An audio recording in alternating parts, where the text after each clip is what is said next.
Apparemment, tu vois, en nettoyant un peu le mur, là, on a l'impression qu'ici, là, il y a peut-être un retour du mur, ouais, qui part vers le château, tu vois. Nous sommes ici au château de Kerjan, dans la commune de Saint-Vouguet, dans le Finistère. Et nous sommes actuellement en train de procéder à un diagnostic archéologique des abords du château, donc de l'espace compris entre le château et les remparts. Alors le diagnostic archéologique a pour but de sonder et d'évaluer le potentiel archéologique d'un espace ou d'un site. Et donc pour cela, on procède à un système de tranchées qui sont réparties de façon à avoir une vision globale de l'ensemble du site. L'un des objectifs de ce diagnostic, c'était d'essayer de retrouver un peu les traces d'un manoir antérieur au château. Donc les principales découvertes qu'on a faites sont liées à l'histoire du château actuel et pas au manoir antérieur, qui, d'après les premières conclusions qu'on peut avoir, mais ça reste encore à confirmer étant donné qu'on est encore dans la phase de terrain, se développerait plutôt à l'intérieur du château et aurait été englobé par ce dernier. Nous, ce qu'on a retrouvé, c'est essentiellement des structures liées au château actuel. Nous sommes ici dans l'une des tranchées que nous avons creusées. Donc déjà, il faut savoir qu'on travaille d'abord avec une pelle mécanique qui fait le gros du terrassement. Et ensuite, on passe à une phase de travail manuel pour essayer de caractériser, de déterminer les dimensions, les formes et les fonctions des structures découvertes. Donc là, ici, nous sommes dans un bâtiment ou un corps de bâtiment qui aurait fonctionné avec le rempart et qui aurait servi à le renforcer.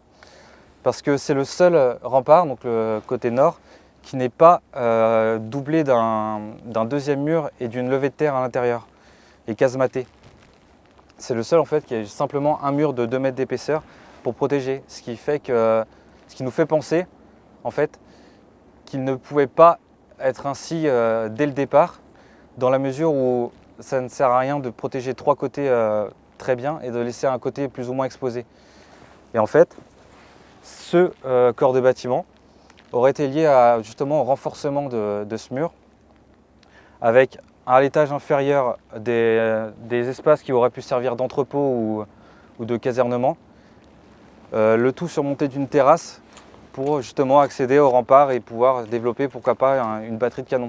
Notre matière principale pour étudier justement l'enchaînement des événements, c'est d'étudier la stratigraphie. Alors la stratigraphie, c'est l'étude des différentes couches, de la succession des couches archéologiques. Donc comme vous pouvez le voir ici, on a une couche de terre brune, avec par-dessus la terre végétale actuelle, le niveau actuel du sol. On a ici une couche de sable qui surmonte une couche d'argile brune. Donc ce qu'on a pu déterminer, c'est que cette couche de sable blanche, en fait, elle vient juste contre les différents murs qu'on a retrouvés. Cette couche de sable fonctionne avec les bâtiments et serait justement le niveau de sol des bâtiments. Cette information nous permet de déterminer qu'ici, on est simplement dans les fondations du bâtiment. Il a été rasé en fait jusqu'aux fondations. Parce que peut-être dans un premier temps, il était nécessaire pour renforcer ce mur, mais avec l'évolution des modes et des besoins des propriétaires du château, on n'avait plus besoin de renforcer ce côté, du coup on a rasé ces bâtiments pour laisser plus d'espace pour les jardins. On sait peu de choses de l'origine du château.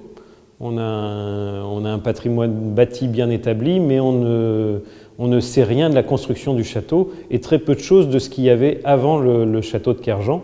On sait juste qu'en 1500, Yves Barbier a acheté à la famille Olivier un manoir qui était à Kerjan. Là, c'est formidable puisque ce sont des travaux contemporains d'amélioration de l'accessibilité, d'assainissement, qui nous amènent des réponses qui datent d'il y a très longtemps. À Kerjan, on dispose de peu d'archives de l'époque de la construction et avant la construction du château. Et donc les fouilles ou pour l'instant un diagnostic archéologique peuvent nous permettre d'avoir un certain nombre de réponses. Par exemple, on a découvert un bâtiment devant le pavillon du Chapelain qui date de l'époque médiévale, ce qu'on ignorait totalement. Le diagnostic archéologique répondra ou pas à un des grands mystères de Kerjan. Pourquoi à l'époque de la Renaissance, l'époque de la géométrie, du nombre d'or, où tout est aligné, symétrique, on a un château qui est totalement désaxé par rapport à l'axe des remparts. Ce qui nous permet d'avoir une chronologie relative des événements, c'est l'étude de la stratigraphie.